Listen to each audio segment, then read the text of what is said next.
बच्चों class 6 NCERT में हमने 6.1 एक्सरसाइज में से 1, 2, 3 क्वेश्चन हल किए थे। आज हम क्वेश्चन नंबर 3 से आगे हल करेंगे, जिसमें क्वेश्चन नंबर 4 दे रखा है कि आकृति में x प्लस वाई का मान बराबर है w प्लस जेड के। तो सिद्ध कीजिए कि ए ओ बी एक रेखा है। अब ए ओ बी को अगर हमें एक रेखा प्रूफ करना है तो उसके एक और बना कोण 180 होना चाहिए। ठीक है, तो उसको हमें सिद्ध करना पड़ेगा। तो क्वेश्चन के अनुसार अगर हम देखें x प्लस वाई बराबर w प्लस जेड, तो x प्लस वाई बराबर डब्लू प्लस जेड। अगर हम इन चारों कोणों को एक साथ ले लेते हैं तो एक पूरा वृत्त बन जाता है, तो जिसका मान 360 के बराबर होता है। तो हमने इन चारों को एक साथ जोड़ दिया है जिसका मान 360 के बराबर लिया है। फिर हमें पता है कि x प्लस वाई का मान डब्लू प्लस जेड के बराबर है, तो हम इन दो में से किसी दो का मान आपस में बदल सकते हैं। इसलिए x प्लस वाई की जगह डब्लू प्लस जेड या फिर डब्लू प्लस जेड की जगह x प्लस वाई भी रख सकते हैं। तो हम डब्लू प्लस जेड की जगह x प्लस वाई रख देंगे।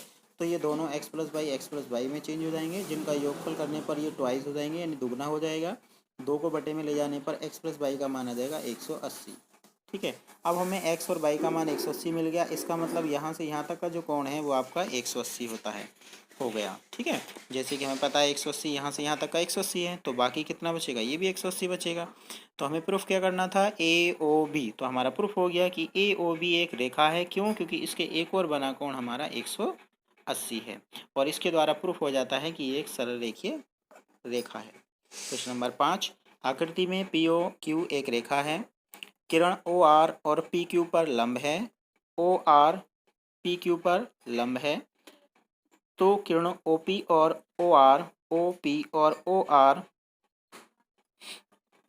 के बीच में ओ एस एक अन्य किरण है। सिद्ध कीजिए कि आर ओ एस बराबर होगा 1/2 Q O S minus P O S.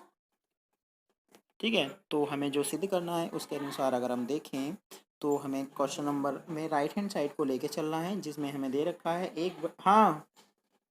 जिसमें हमें दे रखा है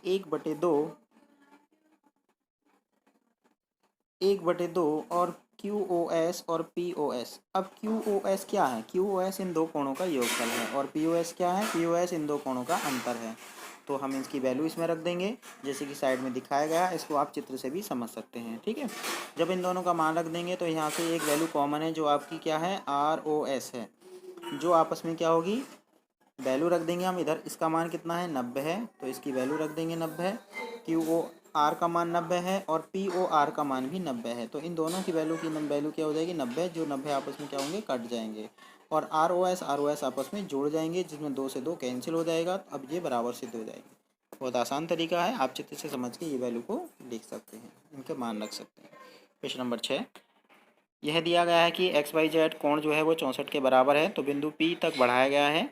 तो दी हुई सूचना के एक आकृति खींची गई है। यदि किरण बाई क्यू कोण जेड बाई पी को विभाजित करता है, यानी समान दो भागों में बांटता है, तो प्रतिवर्ती कोण क्यू बाई पी के मान ज्ञात कीजिए। ठीक है, तो आप इस चित्र को देखकर आप इसमें दिए गए सॉल्यूशन को देखेंगे, एक बार समझेंगे। अगर आप इसको स्वयं करने की कोशिश करेंगे आप कर सकते हैं। अगर आपको कहीं भी कोई प्रॉब्लम आती है तो आप पूछ सकते हैं। ठीक है, तो आपको क्वेश्चन नंबर 6 स्वयं करना है, डू योर सेल्फ। ठीक है।